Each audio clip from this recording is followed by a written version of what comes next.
Kwa jina naitwa Aziza Rashid Dilunga, ni mweka hazina wa chama cha watu wenye ualbino mkoa wa Morogoro. Leo tarehe 2 mwezi wa 12 tulikuwa na kongamano la watu wenye ulemavu ambalo kitaifa limefanyika mkoa wa Morogoro. Kongamano lilikuwa ni zuri sana.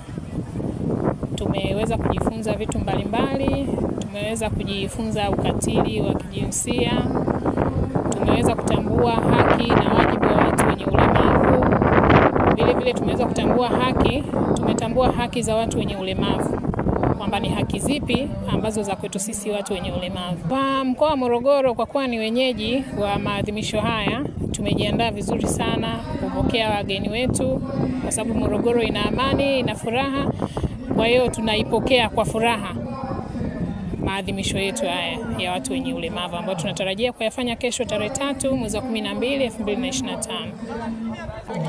Kwa mkoa wa Morogoro, nikisemea kwa mkoa ambao tupo, ukatili wa kijinsia kwa asilimia kubwa umepungua tofauti na ilivyokuwa huko nyuma, kutokana kwamba tunapatiwa elimu, tunakutana kwenye mikutano mbalimbali. Kwa hiyo ni hivyo kwamba elimu ndio inayosaidia kutuweza kutuelewesha na kufahamu kwamba mtu ambaye akiwa amefanyiwa ukatili wa kijinsia anatakiwa kwenda wapi, anatakiwa kupata ushauri wapi.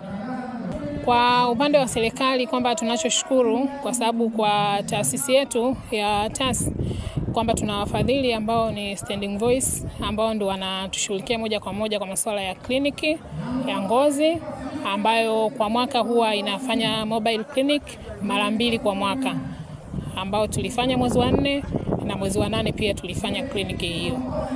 Neno langu la mwisho kwa Watanzania wote, kwa washiriki wote ambao tuko kwenye maadhimisho ya siku ya watu wenye ulemavu, tunatamani kudumisha amani iendelee kudumu Tanzania, tuweze kuishi kwa amani, kwa furaha, na vile kuweza kumaliza maadhimisho haya ambayo yametukusanya mkoani Morogoro.